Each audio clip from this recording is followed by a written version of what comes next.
जय माता दी। स्वागत है आप सभी का आपके अपने YouTube चैनल भक्ति विभूति पर। शारदीय नवरात्रि व्रत कथा का फल कैसे मिलता है, आइए जानते हैं। शारदीय नवरात्रि का शुभारंभ 22 सितंबर दिन सोमवार से हो रहा है। ऐसे में मान्यता है कि इन 9 दिनों में माँ दुर्गा की आराधना के साथ साथ उनकी कथा को पढ़ने या सुनने से व्यक्ति को उसके कष्टों से मुक्ति मिल जाती है। नवरात्रि के 9 दिनों में माता के 9 अलग अलग स्वरूपों की पूजा अर्चना की जाती है। ऐसे में मान्यता है कि इन 9 दिनों में माता रानी की आराधना के साथ साथ कथा को पढ़ने और सुनने से व्यक्ति के सभी कष्ट दूर हो जाते हैं। नवरात्रि व्रत कथा। पीठत नाम के मनोहर नगर में एक अनाथ नाम का ब्राह्मण रहता था। वह भगवती दुर्गा का भक्त था। उसके संपूर्ण सद्गुणों से युक्त मानो ब्रह्मा की सबसे पहली रचना हो ऐसी यथार्थ नाम वाली सुमति नाम की एक अत्यंत सुंदर कन्या पैदा हुई।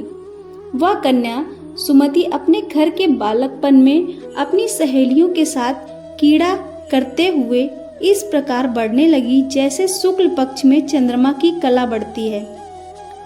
उसका पिता प्रतिदिन माँ दुर्गा की पूजा और होम किया करता था। उस समय वह भी नियम से वहां उपस्थित होती थी। एक दिन वह सुमति अपनी सखियों के साथ खेलने लग गई और भगवती के पूजन में उपस्थित नहीं हुई। उसके पिता को पुत्री की ऐसी असावधानी देखकर क्रोध आया और क्रोध में आकर पुत्री का विवाह किसी कुष्ठी से कर देने की बात कह डाली। पिता के वचन सुन सुमति बहुत दुखी हुई। सुमति ने पिता का मान रखा और किसी भी कुष्ठ रोगी से विवाह के लिए तैयार हो गई।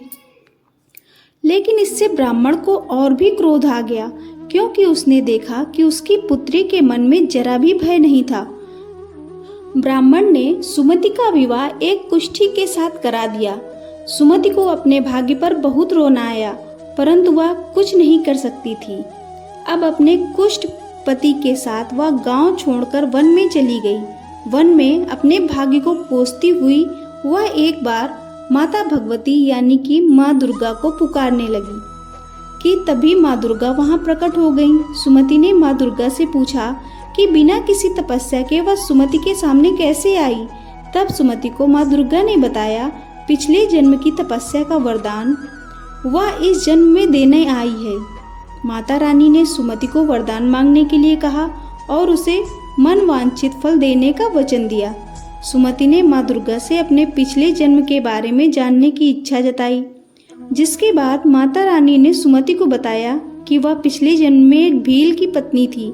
दोनों भील पति पत्नी पवित्र मन के साथ सभी की सहायता करते थे।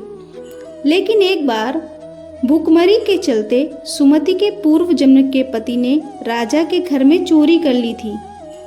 इसके बाद राजा ने क्रोध में आकर दोनों भील पति पत्नी को कोठरी में डलवा दिया था। राजा की कोठरी में भील पति पत्नी बिना कुछ खाए पिए रहते थे। वह समय माता के 9 दिनों का था, यानी कि अश्विन शुक्ल पक्ष की प्रतिपदा से लेकर दशमी तक दोनों भूखे प्यासे रहे और एक तरह से उनका व्रत हो गया। उस जन्म में व्रत समापन पर दोनों की मृत्यु हो गई थी, इसलिए उस जन्म का फल माता इस जन्म में देने आई हैं। सुमति ने वरदान में माता से अपने पति का कोढ़ दूर करने के लिए कहा। माँ दुर्गा ने सुमति के पति का कोढ़ दूर कर दिया और उसके पति को सोने सा सुंदर शरीर प्रदान किया। भगवती दुर्गा की कृपा से सुमति के पति का शरीर कुष्ठहीन होकर अति कांति युक्त हो गया था। तभी यह माना जाता है कि माँ दुर्गा के सच्चे हृदय से की गई पूजा कभी भी विफल नहीं होती है और इन नवरात्रि के 9 दिनों का व्रत रखकर माता से पूर्ण श्रद्धा से जो भी मांगा जाए वह अवश्य पूरी करती हैं। माँ दुर्गा के 9 अवतार कौन से हैं? पहली शैलपुत्री, दूसरी ब्रह्मचारिणी, तीसरी चंद्रघंटा, चौथी कुष्मांडा, 5वीं स्कंद माता, 6ठी कात्यायनी, 7वीं कालरात्रि, 8वीं महागौरी और 9वीं सिद्धिरात्रि। माता के इन 9 स्वरूपों की पूजा नवरात्रि के अलग अलग दिनों में होती है। बोलिए माता रानी की जय। आपको ये कथा कैसी लगी कृपया कमेंट करके अवश्य बताएं। कथा पसंद आई हो तो वीडियो को लाइक और शेयर करें। ऐसी और भी कहानियों और जानकारियों के लिए चैनल को सब्सक्राइब करना ना भूलें। धन्यवाद।